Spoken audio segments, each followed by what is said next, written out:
அதிமுகவும் தாவேகாவும் இணையும் என அமைச்சர் ஆதவ் அர்ஜுனா பேசுவதை நிறுத்தாவிடில் சட்ட நடவடிக்கை எடுக்கப்படும் என எச்சரித்துள்ள அதிமுக துணை பொதுச் செயலாளர் KP முனுசாமி, அரசு முறையாக செயல்படவில்லை எனில் தம்மிடம் விண்ணப்பம் வழங்குங்கள் என ஆளுநர் அர்லேக்கர் சொன்னதில் தவறில்லை என கூறியுள்ளார். ஆதவ் அர்ஜுனாவுக்கும் விஜயபாஸ்கருக்கும் வித்தியாசம் இல்லை. எத்தனை கட்சி ஓடிட்டாரு. இப்ப ஆட்சியில் இருந்தே விஜயபாஸ்கர் அங்க ஓடிட்டாரு. நாளைக்கு இந்த விஜய ஆட்சியில் இருந்தா விஜய காலி பண்ணிட்டு வேற எங்கேயாவது ஓடுவாங்க. அது மாதிரி கூட்டம்.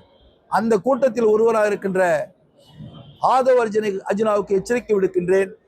இது போன்ற கருத்தை சொல்வீர் என்று சொன்னால் சட்டத்தின் மூலம் நீங்கள் பதில் சொல்ல வேண்டிய நிலைமை வந்துவிடும் என்பதை தெரிவித்துக் கொள்கிறேன். சட்ட ரீதியாக ஒரு தலைமை பொறுப்பில் இருக்கின்றவர் அரசு மனுவின் மீது சரியான முறையில் செயல்படவில்லை என்று சொன்னால் தன்னிடத்திலே மனு கொடுக்கிறோம் என்று சொல்வது தவறில்லை.